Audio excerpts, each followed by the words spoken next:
नमस्कार दोस्तों, मैं विकास आपका बहुत बहुत स्वागत करता हूं वेब स्टडी पर। और आज हम स्टार्ट कर रहे हैं एस डी यादव का पहला चैप्टर संख्या पद्धति।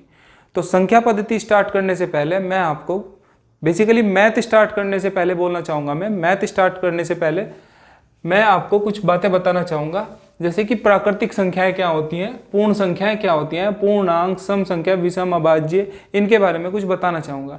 टाइम खराब ना हो इसलिए मैंने पहले ही नोट कर ली। तो अब मैं आपको इनके बारे में थोड़ा बताना चाहूँगा। बेसिकली मैं बस आपको परिभाषाएं बता रहा हूँ, इनकी डिटेल हम जब क्वेश्चन करेंगे तो मैं उनमें और अच्छी तरीके से आपको बताऊँगा। अभी तो हम सिर्फ परिभाषा देख लेते हैं, जितने की ज़रूरत है उतना हम देख लेते हैं, बाकी जब हम क्वेश्चन करेंगे तब और ज़्यादा अच्छा क्लियर हो जाएगा। तो चलिए स्टार्ट करते हैं। प्राकृतिक संख्या क्या होती है? प्राकृतिक संख्याएं वे संख्याएं होती हैं जिनको हम बोलते हैं गिनती। 1 2 3 4 5 6 7 8 ऐसे ये गिनतियां जो होती हैं ये होती हैं प्राकृतिक संख्या। अब प्राकृतिक संख्या को पूर्ण संख्या करना है, तो पूर्ण संख्या में हमारी जीरो छूट गई, तो हमने क्या करा, जीरो लगा ली।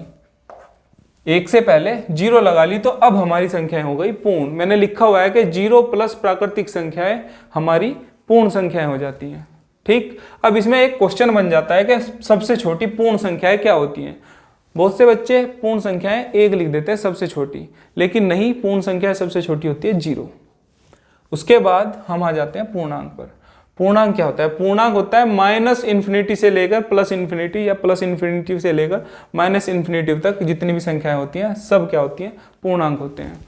ठीक, यानी कि ये हो गए ऋणात्मक पूर्णांक, ये धनात्मक पूर्णांक, ये शून्य, ये सब किस में आते हैं? पूर्णांक में आते हैं।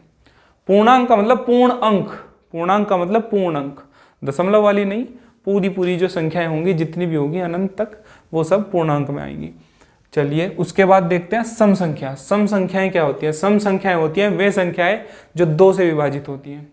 2 4 6 8 10 20 20 24 32 30 40 50 सब जो भी 2 से विभक्त हुई वो सब सम संख्या। उसके बाद विषम संख्या क्या होगी? विषम संख्या जो 2 से विभक्त ना हो। 1 3 5 7 9 11 13 15 17 वगैरह वगैरह, ये हो गई हमारी विषम संख्या।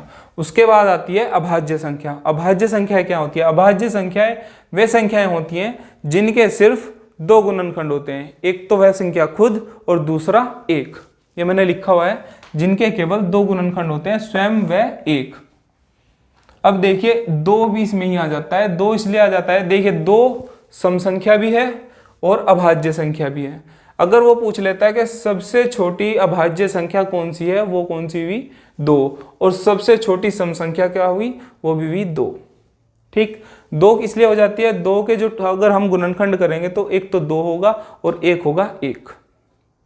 2 और 1 यानी कि इसके 2 ही गुणनखंड होंगे, तो ये हुई अभाज्य संख्या। अब भाज्य संख्या, भाज्य संख्या में होती है जो 2 से ज्यादा गुणनखंड हो, जिन संख्याओं के 2 से ज्यादा गुणनखंड हो, जैसे कि 4 6 8 वगैरह वगैरह। अब देखिए वो पूछ लेगा सबसे छोटी भाज्य संख्या कौन सी होगी, सबसे छोटी भाज्य संख्या कौन सी होगी। अब देखिए सबसे छोटी भाज्य संख्या तो यही होगी,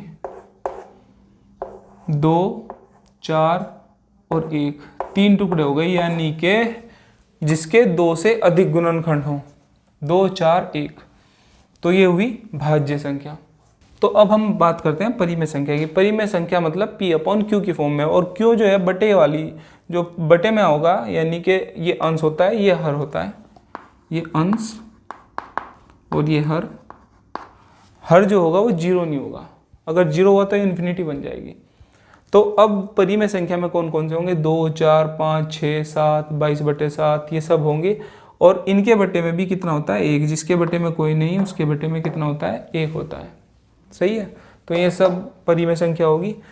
अब अपरिमेय संख्या की बात करते हैं। अपरिमेय संख्या जो P/Q की फॉर्म में नहीं लिखी जाती, यानी कि पाई, √2, √3, √5, ये सब जो हैं अपरिमेय संख्या होती है। अपरिमेय संख्या इसलिए होती है, अब मैं बताता हूँ कि परिमेय और अपरिमेय में अंतर क्या है। परिमेय जो P/Q की फॉर्म में लिखी जाए, अपरिमेय जो P/Q की फॉर्म में ना लिखी जाए। मतलब ये वाली संख्या, एक दूसरी परिभाषा में बोलता हूँ, तो परिमेय संख्या ऐसी संख्या होती है अगर जब हम बट्टे से भाग देंगे ना, यानी हर से उसे भाग देंगे तो कहीं ना कहीं जाके वो पूरी पूरी कट जाएगी, कहीं ना कहीं जाके वो पूरी पूरी कट जाएगी। लेकिन अपरिमेय ये कटती नहीं है पूरी। भाई साहब आप काटते चलो, ये निकलते ही चले जाएंगे इसके मान अलग अलग अलग अलग। और जो परिमेय होगी वो कहीं ना कहीं या तो पूरी पूरी कट जाएगी या संख्याएं रिपीट होनी स्टार्ट हो जाएंगी।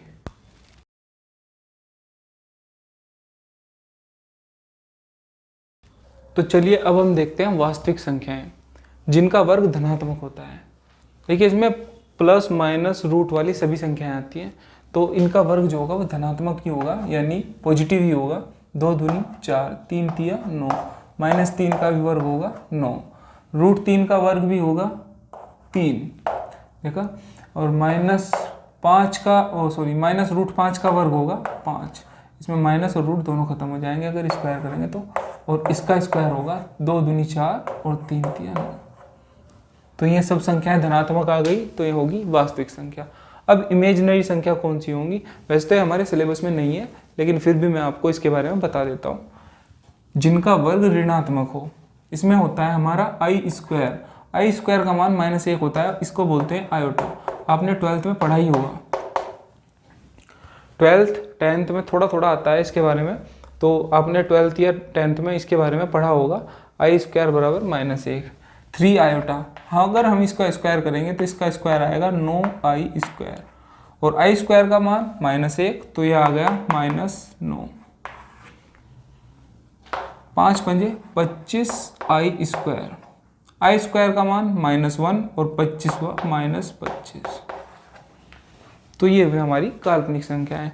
और सम्मिश्र संख्याएं क्या होंगी, वास्तविक प्लस काल्पनिक दोनों ही संख्याओं का योग जो होगा, इन दोनों का संबंध जो होगा वो सम्मिश्र संख्या कहलाएगा। जैसे कि 3 + 2i, 5 + 7i, ये सब संख्याएं वास्तविक सम्मिश्र संख्याएं होंगी। तो आपने देखा वास्तविक, काल्पनिक और सम्मिश्र संख्याओं को। तो ये थे हमारे नंबर क्लासिफिकेशन। अगर आपको हमारी वीडियो पसंद आती है तो हमारे चैनल को सब्सक्राइब कीजिए और हमारी वीडियो को लाइक कीजिए, कमेंट कीजिए, शेयर कीजिए। धन्यवाद।